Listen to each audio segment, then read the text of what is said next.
سامعین و ناظرین، انفیکشن کنٹرول سوسائٹی آپ کی بہتر صحت کے لیے اور آپ کو اپنے بارے میں اویئرنیس دینے کے لیے، جس سے آپ اپنے جسم کے مشینری کے بارے میں سمجھ سکتے ہیں، بہت ہی سمپل اور آسان الفاظ میں آپ کو ویڈیوز کے سلسلے کو جاری کیے ہوئے آپ کے لیے، تاکہ آپ کو پتہ چلے کہ ایسے موقع پہ جب کہ خواتین حاملہ ہو جاتی ہیں تو انہیں کیا کرنا چاہیے، اپنے آپ کو اور اپنے ہونے والے بچے کو کس طرح آرام دینا چاہیے، سکون وہاں پہنچانا چاہیے۔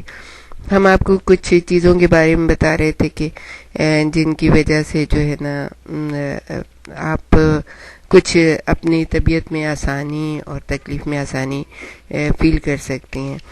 تو ایک یہ ہوتا ہے کہ ذائقہ منہ کا بڑا خراب ہو جاتا ہے، کہ اکثر یہ ہوتا ہے کہ آپ نے دیکھا ہوگا کہ خواتین چٹپٹے کھانے کی طرف راغب ہو جاتی ہیں، املی ہے، اچار ہے، کھٹی میٹھی گولیاں ہیں، اور یہ منہ کا مزہ کیوں خراب ہو جاتا ہے، اس کے بارے میں ہم آپ کو یہ بتائیں گے کہ حمل کے دنوں میں بہت سے ہارمونز پیدا ہو جاتے ہیں، چنانچہ ان ہارمونز کی وجہ سے آپ کے لعاب دہن جو منہ میں بن رہا ہوتا ہے اس کی مقدار بڑھ جاتی ہے۔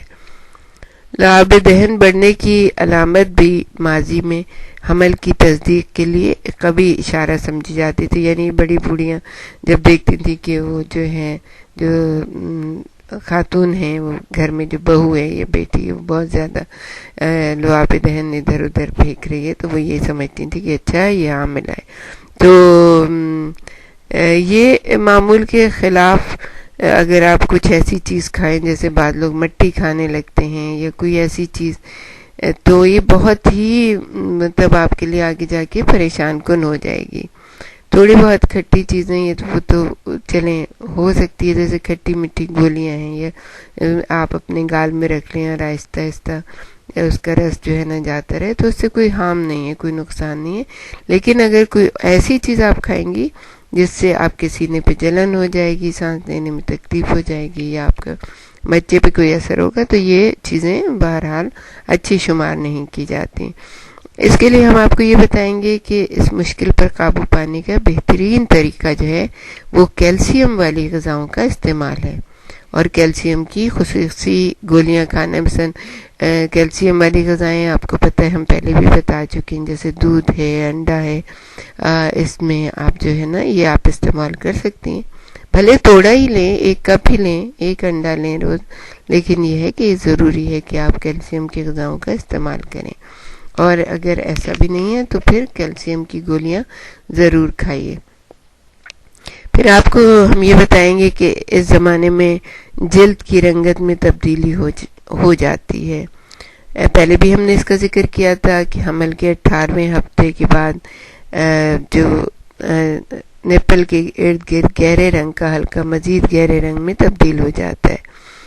جن خواتین کے رنگ صاف ہوتے ہیں ان میں یہ تبدیلی زیادہ نمایاں نہیں ہوتی، بعض اوقات یہ گہرا پن اوپر تک پھیل جاتا ہے۔ یہ تبدیلیاں زچگی کے بعد جب بچہ آپ کی گود میں آ جائے گا تو یہ از خود ختم ہو جاتی ہیں، بعض خواتین میں پوری طرح ختم نہیں ہوتی۔ ای کریم جیسی خصوصی کریموں کا استعمال رنگ کی تبدیلی کو کسی حد تک کم کر دیتا ہے۔ حاملہ خواتین کی آنکھوں کے گرد بھی ہلکے گہرے ہو جاتے ہیں، جو اکثر یہ ہوتا ہے کہ زچگی کے بعد غائب ہو جاتے ہیں۔ یہ ساری چونکہ چیزیں اس لیے ہو رہی ہوتی ہیں کہ آپ ایک بہت بڑے عمل سے گزر رہی ہیں، ایک انسان کو جنم دینے جا رہی ہیں، ایک بہت ہی پیارے سے بچے کو دنیا میں لانے جا رہی ہیں، جو آپ کے گھر کے لیے، آپ کے معاشرے کے لیے، آپ کی قوم کے لیے ایک بہت ہی کامیاب اور طاقتور اور آپ کے لیے بہت اچھا ثابت ہوگا۔ تو اس لیے جو ہے آپ کو ظاہر ہے کچھ نہ کچھ تبدیلیاں تو ہوں گی اور کچھ نہ کچھ مسائل تو ہوں گے، لیکن آپ یقین کیجئے کہ اس کے بعد جب آپ اس مرحلے سے گزر جائیں گی تو سب کچھ بہت ٹھیک ہو جائے گا۔ پھر اس میں یہ بھی ہوتا ہے اکثر کہ بعض خواتین میں معدے کا درد بھی ہوتا ہے۔ حمل کے 16ویں سے 20ویں ہفتے کے دوران خواتین کو معدے میں ہلکا سا درد محسوس ہوتا ہے۔